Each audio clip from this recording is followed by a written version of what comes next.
আসসালামু আলাইকুম রহমতুল্লাহি ওয়া বারাকাতুহু। দেশ এবং প্রবাসে যে যেখান থেকে আমার এই ভিডিওটি দেখছেন সবাইকে জানাই আমার পক্ষ থেকে আন্তরিক শুভেচ্ছা অভিনন্দন। সুপ্রিয় দর্শক শ্রোতা, আপনারা জানেন যে বাংলাদেশে বর্তমান কয়েকটি বিষয় নিয়ে খুবই বিশৃঙ্খলার সৃষ্টি হচ্ছে।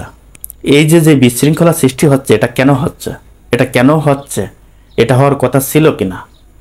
আসলে ঘটনা হচ্ছে যে আমরা যখন এই দেশে একটি গণ অভ্যুত্থান হয়েছে, সরকার পতনের পর থেকে অন্তর্বর্তীকালীন সরকার যদি এই 6 মাসের ভিতরে নির্বাচনের ব্যবস্থা করত, নির্বাচন দিয়ে দিত, তাহলে কিন্তু আজকে এই দেশে এত বিশৃঙ্খলা হতো না এবং ডক্টর ইউনূস আজকে ব্যর্থ হতো না। কিন্তু ডক্টর ইউনূস বর্তমান এই নির্বাচনটি না দিয়ে আজকে এনসিপির নেতৃবৃন্দদের কথা, জামাতের কথা শুনে আজকে এই ডক্টর ইউনূস আজকে ব্যর্থ হতে চলেছে। এত সময় কেন নিতে হবে নির্বাচন দেওয়ার জন্য? আওয়ামী লীগ সরকারের যে অপরাধ, তাদের সরকারি বাহিনী, তাদের যেই নেতাকর্মী, তাদের যেই অপরাধ যা কিছু আছে না কেন, এদের বিচার তো যে সরকারই আসুক তাদের করতেই হবে। এটা অটোমেটিক করা লাগবে, না করলে তাদের বিরুদ্ধে আবার আন্দোলন হবে। জনগণ তাদের বিরুদ্ধে আন্দোলন করে তাদেরকে ওই দেশ থেকে বিতাড়িত করবে। অতএব যারা অন্যায়কারী তাদের বিচার হবে, বিচার কার্যক্রম চলতেই থাকবে। যতদিন দেশ থাকবে সরকার পরিবর্তন হবে, সরকার আসবে, নতুন সরকার আসবে, এইভাবেই চলতে থাকবে। কিন্তু বিচার সংস্কার কার্যক্রম চলতে থাকবে।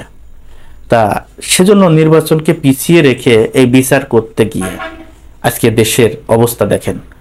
মানে সবাই লিগাল ইলিগাল, মানে একেবারে যেটা যুক্তি যেটা অনযুক্তি, প্রত্যেকটা সেক্টর থেকে বিভিন্ন দাবি দুবা নিয়ে রাস্তায় আন্দোলন করছে, রাস্তা অবরোধ করছে।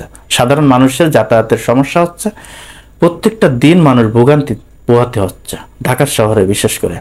কেন হচ্ছে এগুলো তো হওয়ার কথা ছিল না। দেশে আওয়ামী লীগ সরকার পরিবর্তন হয়েছে, সবাই যার যার মতো যার যার কাজে ফিরে যাবে, সবাই যার যার মতো যার যার কাজ করতে থাকবে। তা এখন যদি এরকম প্রতিনিয়ত এই ঢাকা শহর ব্যস্ততম এরিয়া, ব্যস্ততম এলাকা, এই বাংলাদেশের রাজধানী, যানজটের এলাকা, সে এলাকায় প্রতিনিয়ত এই ধরনের যদি আন্দোলন, অবরোধ, রাস্তা ব্লক, এই কর্মসূচিগুলো যদি হতেই থাকে, তাহলে দেশের মানুষ অতিষ্ঠ তো হবেই, অতিষ্ঠ হয়ে যাবে সরকারের প্রতি, এটি স্বাভাবিক। তাই এই দেশের যতদিন পর্যন্ত নির্বাচিত সরকার না আসবে ততদিন পর্যন্ত এই বৈধ অবৈধ দাবি দুবা নিয়ে কিন্তু আন্দোলন করতে থাকবে মানুষ।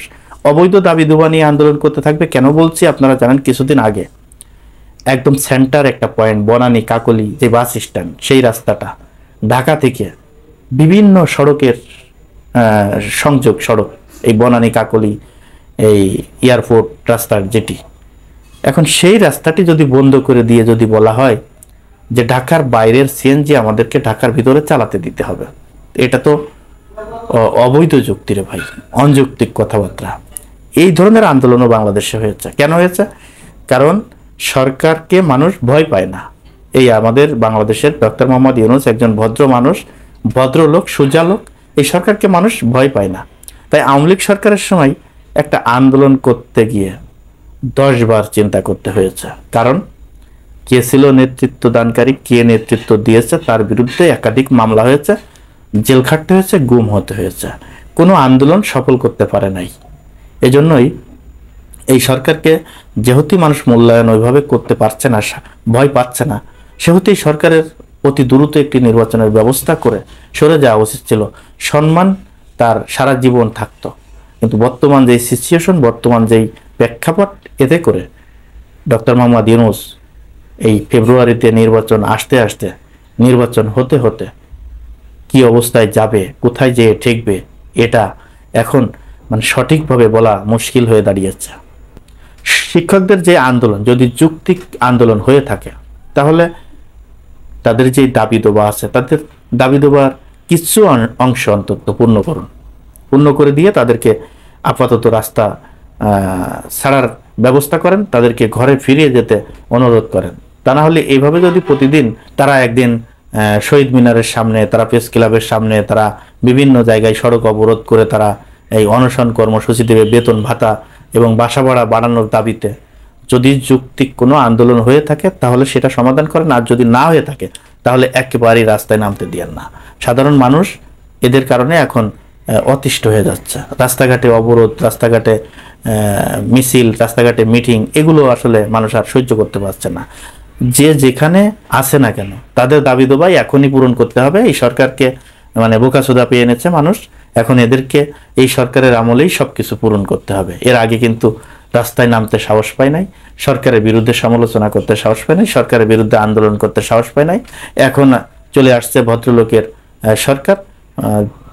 মানে প্রত্যেকটা দল, প্রত্যেকটা সেক্টর এখন এই আন্দোলন করে, রাজপথে আন্দোলন করে তাদের দাবি দাবা আদায় করবে। আর মানুষ প্রতিনিয়ত এই ঢাকা শহরের যানজটে শহরে প্রতিদিন তাদের যাতায়াতের ভোগান্তি তাদেরকে পোহাতে হবে। এই হচ্ছে দেশের অবস্থা। দর্শক, আজ এই পর্যন্তই। ভিডিওটি যদি ভালো লেগে থাকে তাহলে আপনাদের কাছে অনুরোধ থাকবে আপনারা এই ভিডিওটি বেশি বেশি করে শেয়ার করবেন, লাইক করবেন, আপনাদের মতামত আপনারা কমেন্ট বক্সে জানিয়ে যাবেন। দর্শক, ভালো থাকবেন, সুস্থ থাকবেন।